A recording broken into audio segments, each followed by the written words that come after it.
This is how my race started on Sunday. Face down at the Publix Half Marathon. So here's my race report for Sunday for the Half Marathon. I've run this race 5 years in a row. Last 2 years, I won Masters. Last year I was super excited. I went 1:20.09.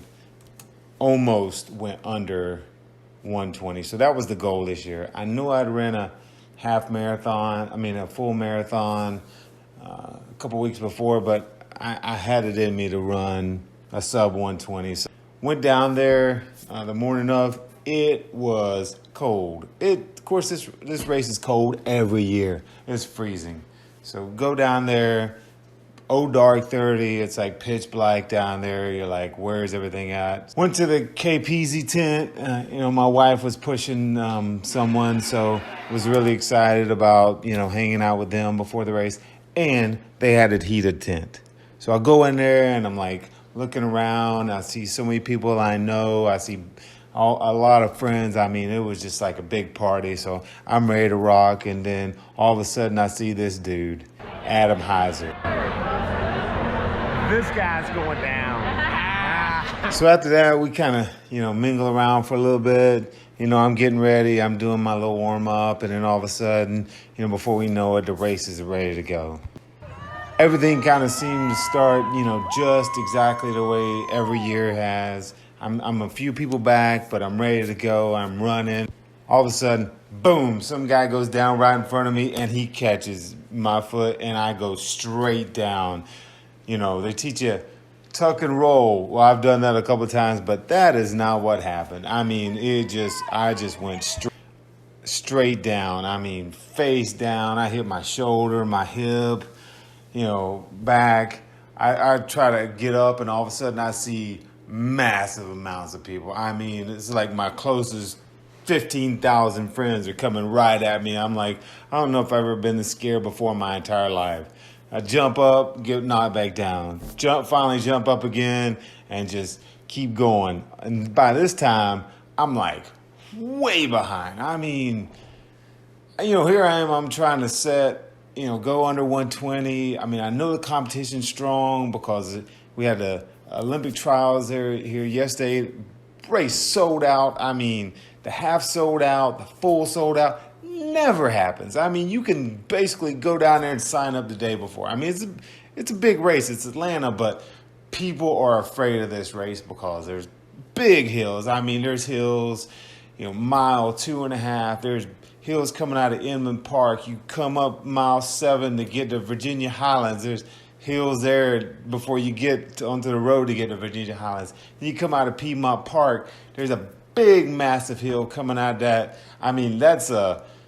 That will separate the boys from the men right there. You're just dying going over there. And then flattens out and you go back. Then you get into Georgia Tech. And then that's another hill. And you basically fight till you get to mile 12. And by mile 12, it kind of flattens out. But you're still dealing with a big hill right there. So anyway, jump up. I'm running. I'm running hard. And that first mile is like 6:06. I'm like thinking, great. I'm way behind.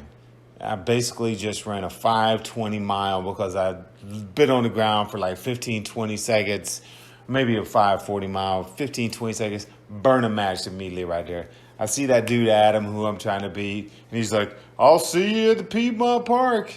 And I'm like, yeah, whatever, dude. You're not catching me today. So I take off. And I hit the 5K mark around like 18:50, so I'm not too far off. But then, every mile I'm like, okay, I'm about 20 seconds off. And I'm running and I'm feeling pretty good. I'm got the adrenaline going. And then all of a sudden by, I'd say mile 7, everything just kind of starts tightening up. We go up to the road to eventually gets to the road that takes you to Virginia Highlands. And every time my foot is hitting the ground, I could just feel my quads just getting tighter and tighter and tighter. But I'm still running a 6-minute mile pace. But it just doesn't feel like it did last year. And I get into Virginia Highlands, and I see my buddy Chris. He takes a couple pictures of me. I mean, by this time, I am running ugly. Maybe that's my strategy. I may never be able to outrun people, but maybe I can scare them to death. I mean, it's kind of like, hey, I'm ugly. Be afraid. Anyway, we're running, finally getting to Piedmont Park, and I'm like, okay, I haven't seen this dude Adam yet. I mean, I'm fine. People are kind of starting to pass me. I mean, I'm slowing down. I'm still doing a sub-7.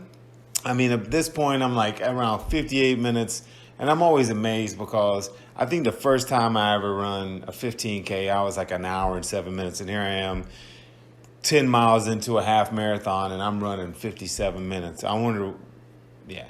So get out of Piedmont Park, turn up, go up to 10th Street. I'm still getting people passing me. I know it's a big race.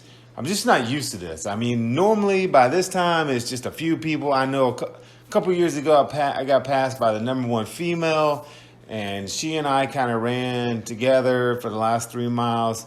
That's always kind of cool. My buddy Patrick passes me about this time. He's running the full, though. That's the only reason I'm anywhere in his vicinity, but whatever. Fighting, struggling, we get in a Juniper. I'm like, man, these hills are killing me. Slowing down even more. Whatever. I'm like, just get to Georgia Tech. Finally get to Georgia Tech, and then run up, and I'm like, there's mile 12, 1 mile to go. Give it all you got. By this time, my quads are seized up, my hip is hurting, I feel like I'm limping, and you can kind of see me that last mile, I almost are like, why don't you just walk? I'm like, no, you can't walk. Adam is behind you. You got to run. Finally get into, I can see the finish line. I can hear the announcer, and I'm running. I look up, my time's like 1:23. I'm like, great. 3 minutes slower than last year. What happened? I mean, my stride foot pod wasn't working that morning. I fell down. Did a marathon 2 weeks before that. I thought I could fake it, but whatever. I mean, it is what it is. It's 3 minutes slower. Get in the tent, find out this dude actually passed me. I'm like, where'd you pass me? He's like, oh, I passed you at Piedmont Park. And I'm like, what? I'm like, you got to tell somebody because I didn't see you. But anyway, I'm putting this guy on my list. He's on my list. I'm going to beat this dude again. I beat him before in the 10K. I beat him in a half Ironman. He's beat me in an Ironman, and he beat the crap out of me by 2 minutes, on Sunday. So that's all right. He's an evil dude. I don't like people talking smack as much as I talk. And this guy can talk some smack. And he's on my list. I mean, look at him. He's giving people noogies. He's putting people in headlocks. I mean, the dude is pure evil. Adam, I'm coming for you. Anyway, the rest of the day was awesome. Got to see a bunch of KPZ people finish. My wife and Devin did amazing. The day turned out to be so awesome because, the sun came out, it warmed up.